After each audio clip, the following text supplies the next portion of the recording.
Welcome to the deep dive. Today we're looking at something really fundamental to your health journey. It's about accurate symptom reporting.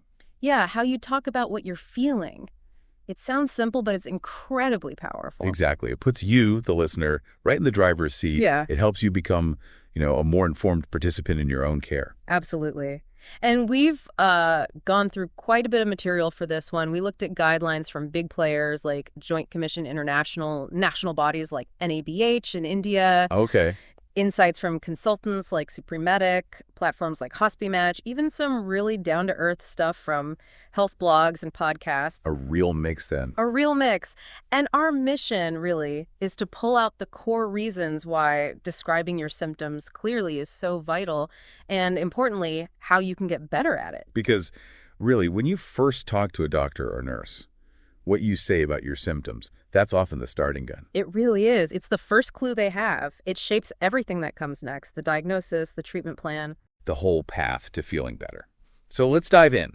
Why is getting this right so incredibly important? Well, fundamentally, your symptoms are signals, right? Your body's trying to tell you something's up. Like little alarm bells. Exactly.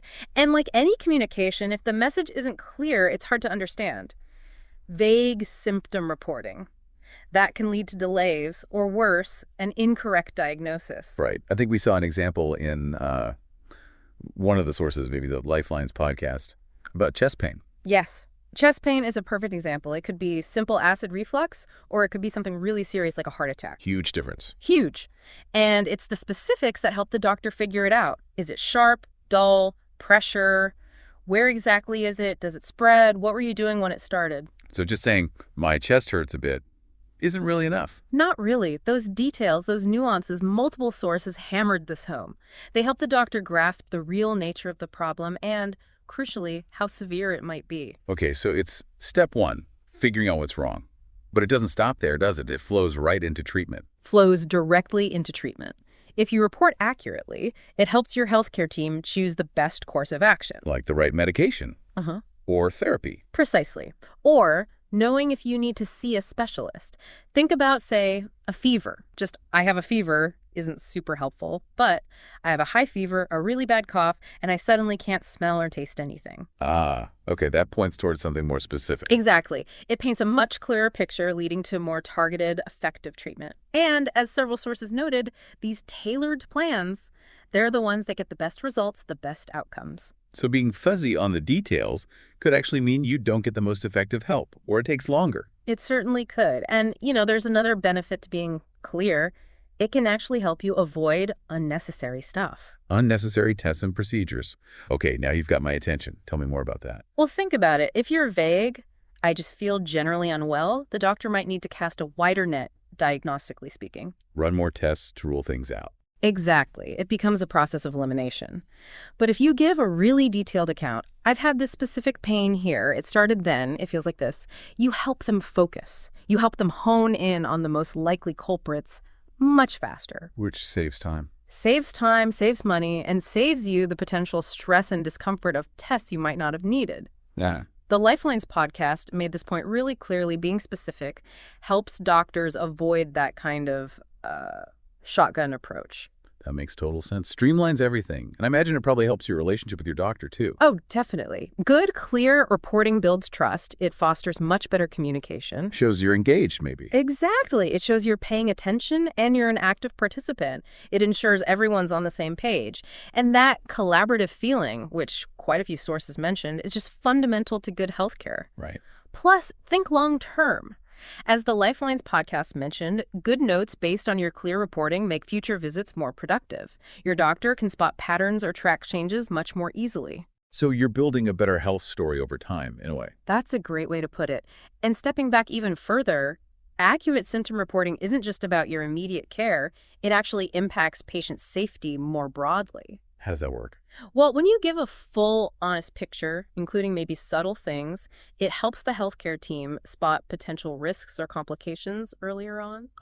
So they can intervene before something becomes a bigger problem? Precisely. Timely interventions are key to safety. Several sources really underline this link between detailed reporting and preventing adverse events. It's like collective intelligence almost. Every well-reported symptom adds a piece to the puzzle for everyone. In a way, yes. And it even helps on a larger scale with medical research. Really? How? Well, aggregated, accurate symptom data is gold dust for researchers. It helps them understand diseases better, track how they spread or change, and ultimately develop better treatments for the future. Wow. So just by describing my headache accurately, I could be, like, contributing to science. In a small but meaningful way, yes. And maybe the most direct benefit for you, the listener, is empowerment. How so? When you actively track and report your symptoms accurately, you understand your own body better. You become a more confident, informed partner in your healthcare decisions. You're not just being told what's happening, you're part of figuring it out. Okay, I'm sold. The why is crystal clear. So let's get practical. How do we actually do this? What are the key things to focus on when reporting symptoms? Right, the how-to, first big one. Describe the nature of the symptom. What does it actually feel like? Go beyond just, it hurts. Exactly. Is it sharp, dull, aching, throbbing, stabbing, burning, cramping, maybe pressure or tingling? The Lifelines podcast gave good examples, like instead of stomach ache, try a constant dull ache right below my ribs, or sharp cramping pain low down on my left side. It's like learning a new vocabulary for your body. Kind of, yeah. And just as important as what it feels like is the timing, frequency, and duration. Okay, so when did it start? Exactly. When did it start? Is it always there, or does it come and go? If it comes and goes, how often? How long does it last when it happens? Days, weeks, months? Because it started yesterday is very different from it's been bothering me on and off for 6 months. Totally different story for the doctor, as the Lifelines podcast pointed out. The timeline gives crucial clues about whether it's acute, chronic, getting worse. Makes sense. What else? Pay attention to related symptoms. Symptoms often travel in packs. Like a headache might come with nausea. Right, or dizziness, or sensitivity to light. A cough might come with a fever or shortness of breath. These combinations can really change the diagnostic picture. So note everything that seems unusual, even if it doesn't seem directly connected. Yes, and this is where keeping a little symptom journal can be amazing. Lifeline suggested this too. Just jot down when symptoms happen, what you were doing, anything that seems to trigger them, how bad they are, how long they last. That sounds really helpful. Takes the pressure off remembering everything perfectly during the appointment. It absolutely does. And related to that, be honest about the severity. How bad it really is. Yeah. Don't downplay it because you feel like you're complaining, but also don't exaggerate. Use simple words, mild, moderate, severe, and explain how it affects you. The pain is so bad I can't sleep, tells the doctor, much more than just, it hurts. Got it. Be truthful about the impact. Now, what if you don't know the fancy medical terms? Doesn't matter at all. Use your own words. Use descriptive language. Like analogies? Analogies are great. The Lifelines podcast mentioned things like, instead of chest constriction, maybe say, it feels like a tight band around my chest. Or instead of dyspnea, say, I get really breathless walking up one flight of stairs. Clear, everyday language works wonders. Paint a picture for them. Exactly. Paint a picture. Huh. And if you want a simple checklist, the Lifelines podcast summed it up nicely. Cover the what feels like, when, timing, duration, where, location, how severe, what makes it better or worse, and any other changes you've noticed. Hit those points and you're giving them great info. What, when, where, how severe, better, worse, other changes. Okay, that's a good mental checklist. Definitely. All right, so that's the do this list. What about the don't do this? What are the common mistakes or pitfalls we should try to avoid? Well, the biggest one we've touched on is just being too vague or general. I feel off. My stomach's funny. Exactly. Those don't give the doctor much to go on. Compare my back hurts to, like the Lifelines example, a sharp pain in my lower right back that shoots down my leg when I stand up. Huge difference. It's like giving them a fuzzy photo versus a clear one. Perfect analogy. Another common mistake is minimizing or ignoring symptoms. Thinking, oh, it's probably nothing. Yeah, brushing it off, especially early on. But lots of serious conditions start small. It's important to report new or unusual things promptly. Don't wait until you can't stand it anymore. Early detection often makes a huge difference. Good point. Don't delay. What else? Relying only on memory. Our memories aren't perfect, especially when we're feeling sick or stressed. Forgetting details, like when exactly it started or what seemed to trigger it. Precisely. That's why that symptom diary we mentioned, or even just quick notes on your phone, can be so valuable. It helps you recall the specifics accurately during the appointment. Our brains aren't always reliable recording devices. They really aren't in these situations. Mhm. Also, sometimes people forget to mention their pre-existing conditions. Like diabetes or high blood pressure. Exactly. Or past surgeries or allergies. No. These things provide crucial context. They can affect how you experience new symptoms or even influence treatment choices. Right, it's part of the whole picture. Absolutely. And this one's really important. Don't be afraid to share everything, even symptoms that seem unrelated or maybe feel a bit embarrassing. Like changes in bowel habits or sleep or mood. Yes, all of that can be relevant. Your body is interconnected. Don't hold back because you think it's TMI or not important. Let the doctor decide what's relevant. See the body as a whole system. Exactly. And closely linked to that is withholding information more generally. Out of fear, maybe, or embarrassment. Could be. People might not mention past medications they tried or mental health symptoms or maybe alternative remedies they're using. But this can be risky. It can lead to misdiagnosis or even dangerous drug interactions. So transparency is really key, even if it feels awkward.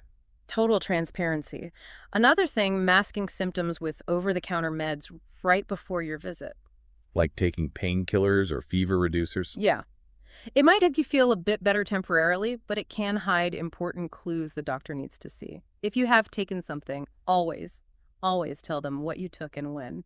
So that temporary relief could actually get in the way of a proper diagnosis. It absolutely could. And one final point, especially for caregivers or family members who go along to appointments, Yes. avoid speaking for the patient, especially if it's an adult or teen who can communicate. Support them, yes.